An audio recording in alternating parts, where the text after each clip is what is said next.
Assalamualaikum warahmatullahi wabarakatuh. Perkenalkan, nama saya Nadia Septin Putri dari Universitas Bengkulu, Program Pendidikan, Pendidikan Guru, Pendidikan Anak Usia Dini. Baiklah, pada kesempatan kali ini saya akan mempresentasikan mata kuliah Psikologi Pendidikan dengan satu materi, pembelajaran dan proses kognitif. Yang pertama yang saya akan jelaskan mengenai pengertian pembelajaran dan pengertian kognitif. Pembelajaran adalah proses interaksi peserta didik dan pendidik atau guru pada suatu lingkungan belajar. Pembelajaran merupakan bantuan yang diberi pendidik agar dapat terjadi proses perolehan informasi dan pengetahuan, penguasaan kemahiran dan tabiat, serta pembentukan sikap dan kepercayaan pada peserta didik. Dengan kata lain, pembelajaran adalah proses untuk membantu peserta didik agar dapat belajar dengan baik. Selanjutnya, pengertian dari kognitif. Dalam bahasa ilmiahnya, kognitif berarti proses berpikir manusia, sedangkan dalam arti umumnya adalah proses mental manusia yang meliputi perolehan, penyimpanan, pengambilan, dan penggunaan pengetahuan. Di sini saya akan menjelaskan tentang perolehan, penyimpanan, pengambilan, dan penggunaan pengetahuan dalam kognitif. Saya ambil satu contoh, yaitu kita mendapatkan satu informasi. Mendapatkan satu informasi itu bisa dikatakan dengan kata lain perolehan. Kita memperoleh informasi. Dan kita menyimpan informasi tersebut ke dalam memori otak kita. Pada saat kita memerlukan informasi tersebut, kita akan mengambilnya. Dan sesuai dengan kebutuhannya, informasi tersebut akan disalurkan kepada orang lain ataupun untuk keperluan diri kita sendiri. Selanjutnya yaitu melihat pembelajaran dari perspektif berbeda. Pembelajaran adalah perubahan jangka panjang sebagai hasil dari pengalaman, baik dalam perilaku maupun representasi atau asosiasi mental. Yang dikatakan belajar, pasti ada suatu perubahan. Jika seseorang tersebut belum mengalami perubahan, maka proses belajar tersebut masih kurang efektif atau masih memerlukan pengulangan pembelajaran lagi. Pembelajaran sebagai perubahan dalam perilaku. Behaviors berfokus pada perubahan yang bisa diamati, misalnya cara seseorang merespon stimulus tersebut. Teori behaviors di sini dia tidak melihat bagaimana proses suatu perubahan itu terjadi, tetapi dia melihat dari hasil dari perubahan tersebut. Kita ambil satu contoh dari perubahan sikap anak. Teori behaviors tidak melihat sebagaimana panjangnya proses dari suatu perubahan sikap, tapi dia mengamati hasil dari perubahan sikap tersebut, apakah sudah baik atau belum. Dan poin selanjutnya yaitu pembelajaran sebagai perubahan dalam representasi atau asosiasi mental. Pakar kognitif sosial berfokus pada pembelajaran yang terjadi dengan mengamati orang lain. Sudah jelas dikatakan, pakar kognitif sosial jika ingin mengamati, dia membutuhkan orang lain. Berarti, jika dia ingin mengamati dirinya sendiri pada suatu pembelajaran, maka dia tidak bisa. Apapun, dia mau mengamati apapun, dia tidak bisa mengamati dirinya sendiri. Dia harus mengambil objek atau benda lain atau orang lain untuk ia amati sebagai bahan pengamatan. Baik, selanjutnya psikologi kognitif. Berfokus pada proses mental yang mendasari pembelajaran dan perilaku. Materi selanjutnya yaitu asumsi dasar psikologi kognitif. Proses kognitif memengaruhi apa yang dipelajari. Berbeda dengan teori behaviors, Teori kognitif lebih mementingkan proses belajar daripada hasil belajar, tidak sekedar melihat hubungan antara stimulus dan respon, melainkan tingkah laku seseorang ditentukan oleh represi serta pemahamannya tentang situasi yang berhubungan dengan tujuan belajarnya. Orang selektif dengan apa yang mereka proses dan pelajari.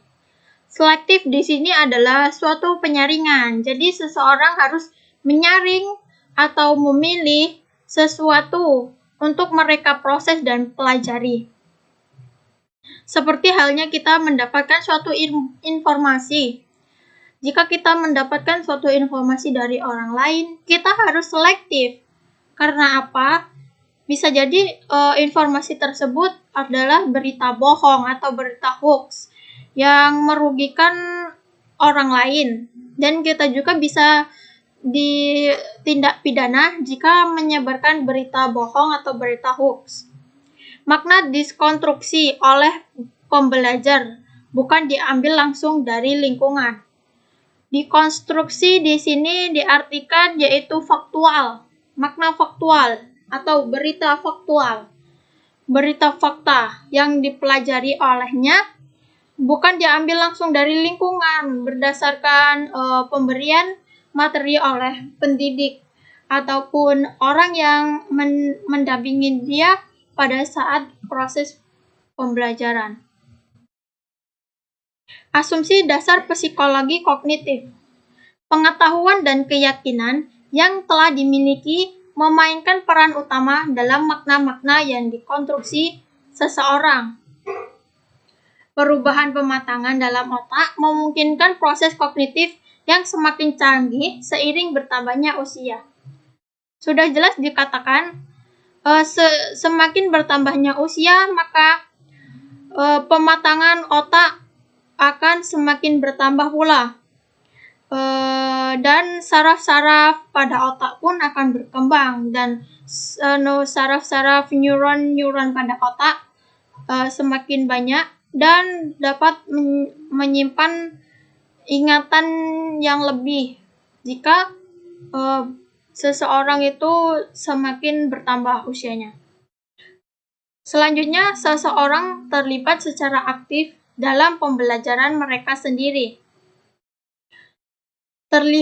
Terlibat secara aktif yaitu seorang pelajar harus aktif dalam proses belajar mengajarnya, karena itu untuk kepentingan dirinya sendiri, untuk peningkatan otak dan untuk kecerdasan dirinya sendiri, maka dia harus aktif. Aktif di sini mereka tidak boleh bermalas-malasan ataupun menganggap sepele suatu pembelajaran. Istilah kunci dalam psikologi kognitif. Di sini dalam istilah-istilah kunci terdapat beberapa istilah, yaitu memori, penyimpanan, pengkodean, dan pemanggilan.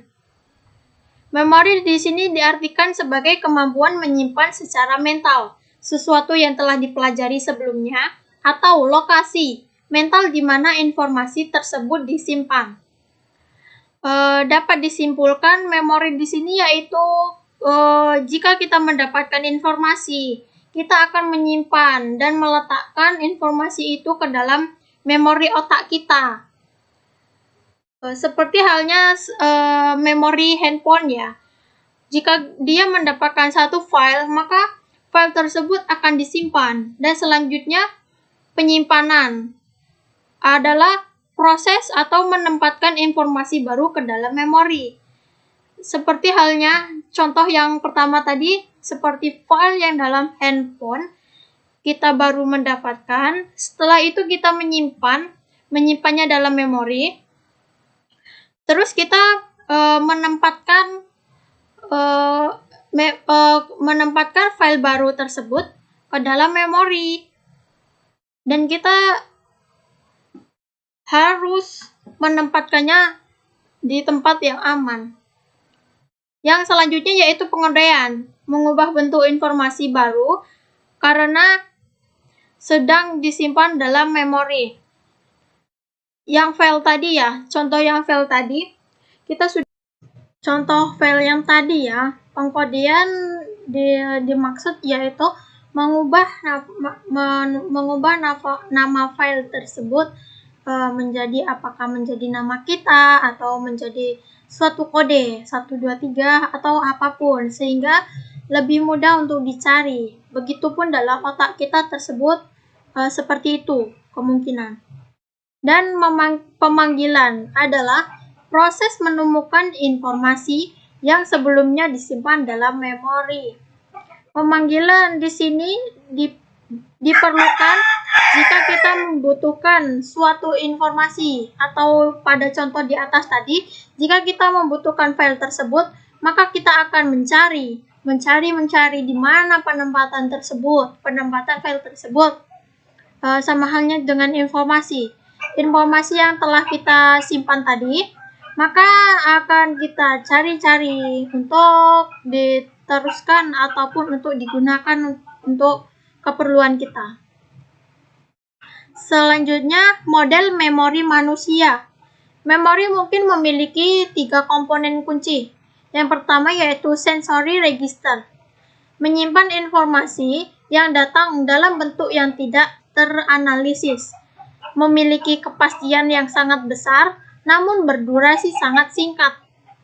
Kedua, memori kerja, menyimpan dan secara aktif memikirkan dan memproses sejumlah informasi yang terbatas.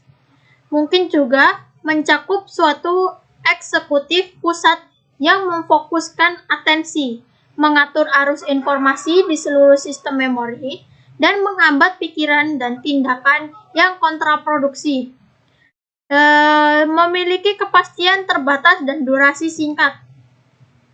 Memori jangka panjang, menyimpan pengetahuan dan keterampilan untuk waktu yang relatif lama.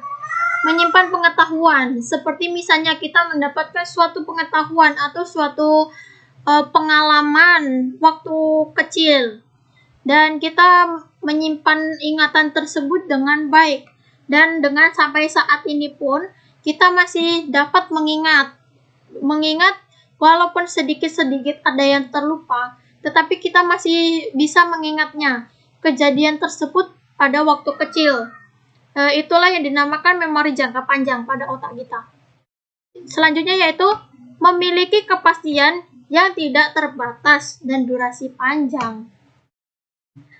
Yaitu selanjutnya penyimpanan memori jangka panjang. Materi ini masih bersangkutan dengan materi yang saya jelaskan tadi ya.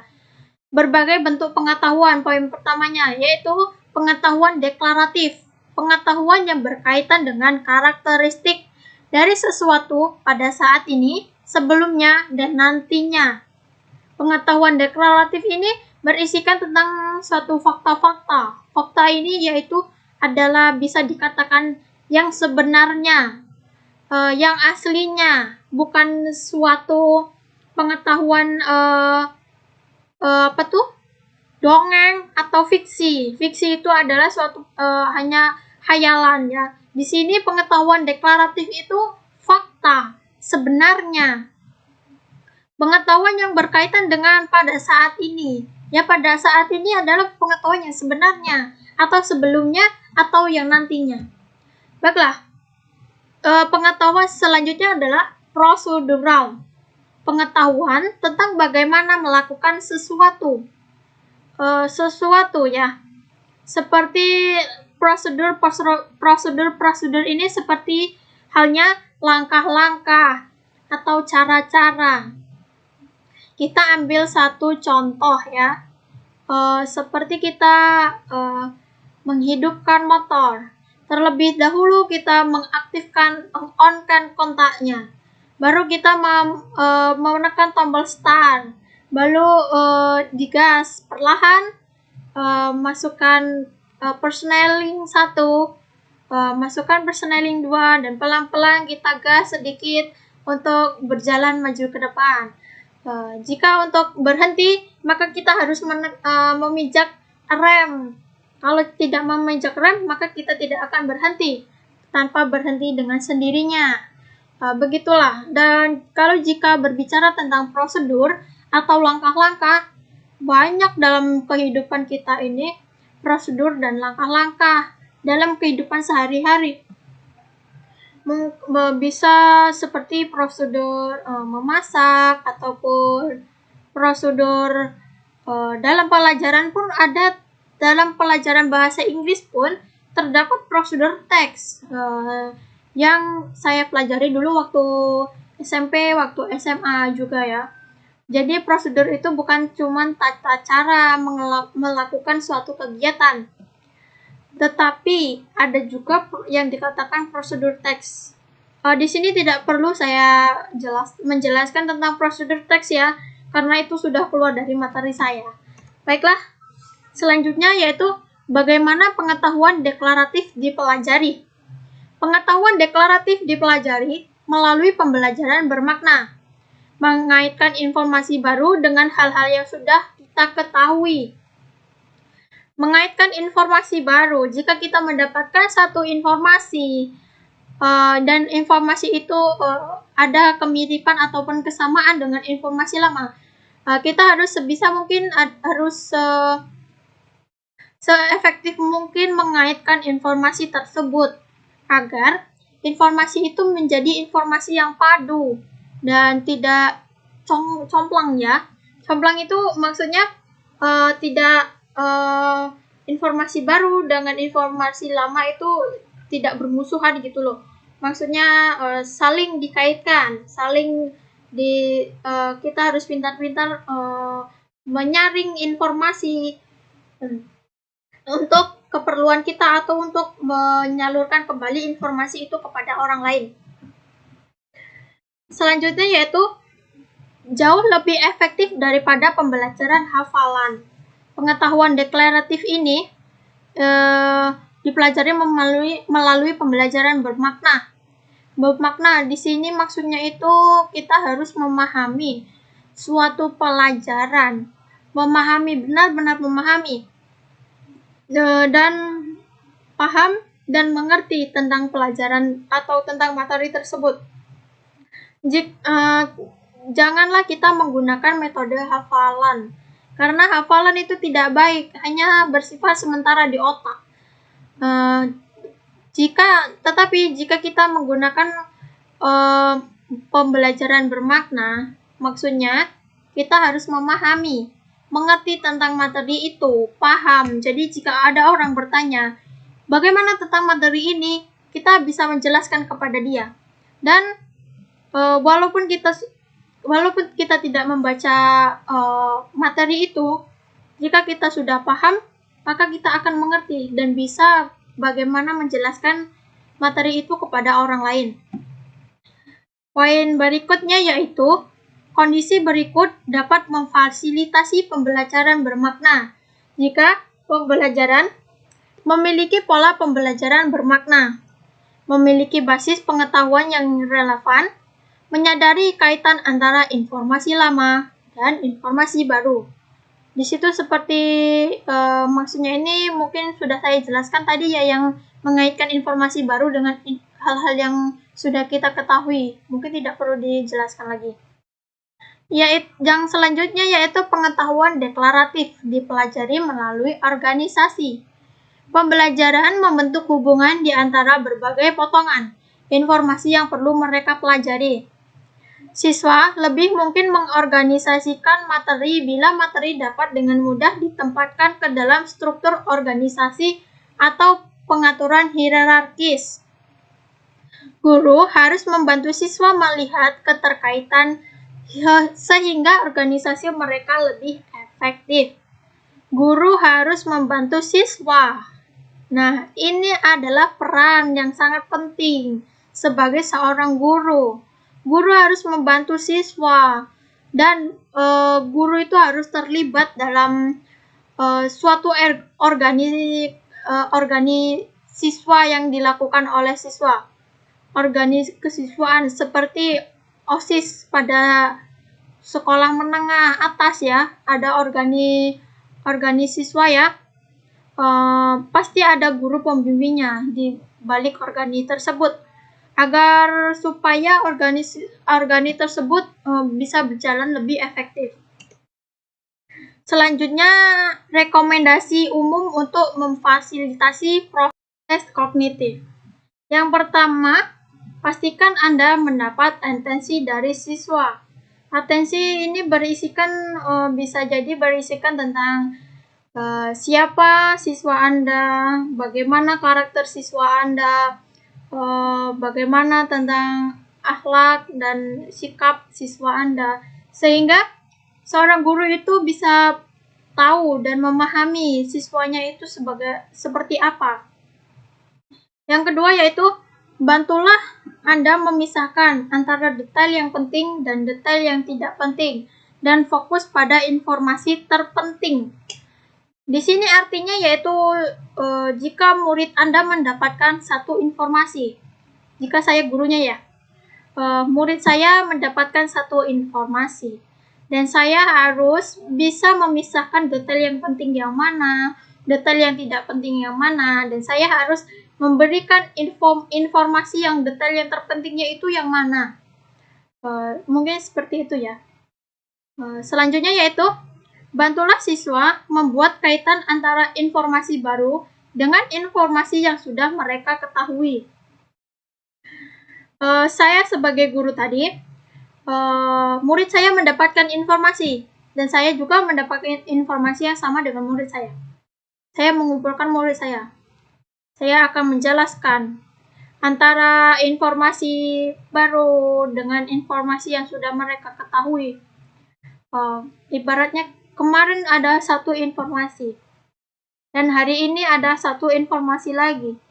Dan di sini peran saya untuk mengaitkan antara satu informasi ini, satu yang baru, dengan informasi yang lama, apakah ada kaitannya atau tidak, agar murid saya ini tidak salah mengambil informasi, agar tidak salah dapat mendapatkan informasi,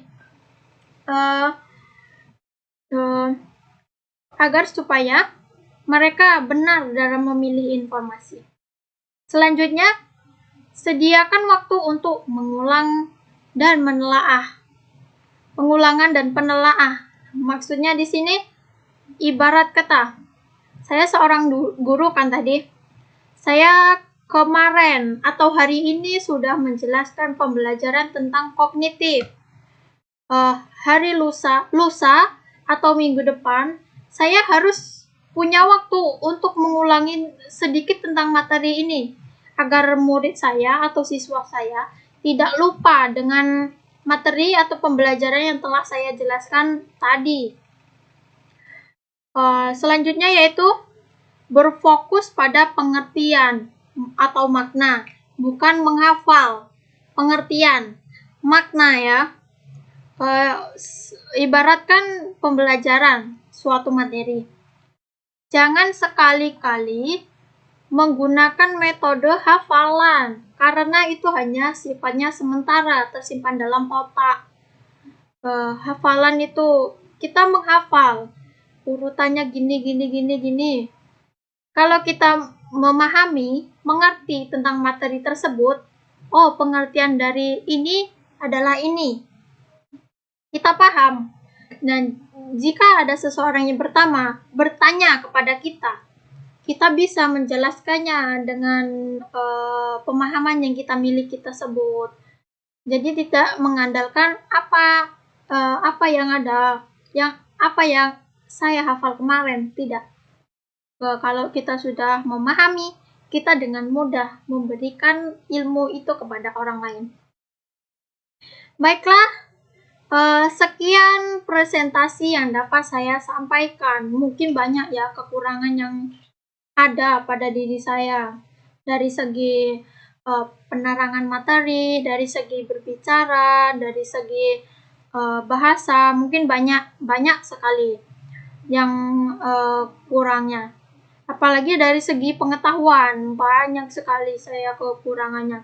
Tapi di sini saya lagi proses belajar ya. Jadi hal yang maklum di awal pembelajaran ini, karena ini adalah pertama kali saya menjelaskan presentasi dengan tampak muka, dan Ya, beginilah hasilnya. Berbicara masih belepotan, materinya sedikit sedikit yang mengerti. Tapi untuk kedepannya saya akan lebih berlatih dan belajar lagi untuk menjadi seorang guru yang baik untuk anak didik saya untuk kedepannya. Doakan saja ya, saya bisa menjadi seorang guru yang baik dan amanah. Terima kasih kepada rekan-rekan semua yang sudah menyaksikan video ini. Mohon kritik dan sarannya. Video ini saya sangat membutuhkan sekali ya, karena kritik dan saran Anda untuk sebagai bahan pelajaran saya ke depannya. Baiklah, saya akhiri ya. Jika banyak kata-kata dan pengucapan saya yang salah, saya mohon maaf kepada rekan-rekan semua, dan kepada Allah saya mohon ampun. Saya akhiri, wabillahi taufik wal hidayah. Wassalamualaikum warahmatullahi wabarakatuh. Dadah. Sampai jumpa di kemudian waktu. Semoga nilainya baik ya.